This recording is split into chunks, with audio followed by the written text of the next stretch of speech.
آدمی گھر بناتا ہے، جب آدمی اپنا مکان بناتا ہے تو وہ جا کر کے پہلے انجینئر سے ملتا ہے کہ ہمارا گھر بننے والا ہے، اس کا آپ پلان بنا دیجیے کہ کتنے کمرے ہونے چاہیے، کتنا بیڈ روم ہے، کچن ہے، یہ سب وہ سب۔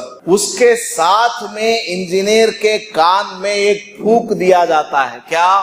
اگنی مولا کو دیکھا جائے، اور گھر کی جو دہلیز ہے وہ رائٹ سائڈ ہونا چاہیے، لیفٹ سائڈ نہیں ہونا چاہیے، اور کچن جس جگہ ہو وہ تھوڑا ڈھلاؤ میں ہونا چاہیے، اور گھر کا دروازہ اونچا ہونا چاہیے، اور جو بیت الخلا بنایا جائے گا، ٹائلٹ بنایا جائے گا، وہ فلاں مولا میں نہیں ہونا چاہیے، واستو کے بالکل موافق ہونا چاہیے میرا مکان، ایسا آپ پلان بنائیے۔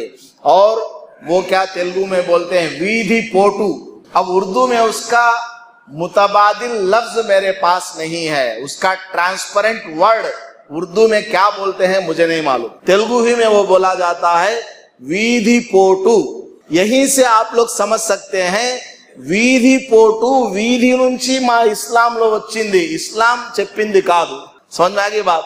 जब इस्लाम के अंदर, उर्दू के अंदर इसका कोई लफ्ज है ही नहीं, तो आप इसी से आराम से समझ सकते हैं कि ये चीज वास्तु जो है ये गैरों से आया हुआ है, इस्लाम का सिखाया हुआ नहीं। तो हमारा जो मकान बन रहा है वो गैरों के साथ मुशाबहत रखते हुए बन रहा। मकान का दरवाजा ऐसा नहीं होना चाहिए, खिड़की ऐसे नहीं होनी चाहिए, मकान के अंदर फलां कमरा फलां जगह नहीं होना चाहिए, लेटरिन फलां जगह नहीं होना चाहिए, किचन फलां मूला में नहीं होना चाहिए, फलां जगह मेख मारा जाए, फलां जगह रस्सी बांधी जाए, फलां जगह नारल को लटकाया जाए, फलां जगह नींबू को निचोड़ा जाए, ओपनिंग वाले दिन काले बकरी को ला करके काटा जाए, उसका खून छिड़का जाए, और ओपनिंग वाले दिन सुबह सुबह 4 बजे अंधेरी रात में दूध को पकाया जाए, उबाला जाए, वो दूध आउट करके नीचे गिरा जाए। कुरान शरीफ की 114 सूरतें हैं, और हदीस की जो मोतबर किताबें हैं बड़ी बड़ी, जो सबसे ज्यादा मोतबर हैं वो 10 किताबें हैं। उनमें हजारों की तादाद में अल्लाह के नबी अलैहिस्सलातु वस्सलाम के फरमान मौजूद हैं। उसके अलावा और भी बेशुमार अहादीस की किताबें हैं।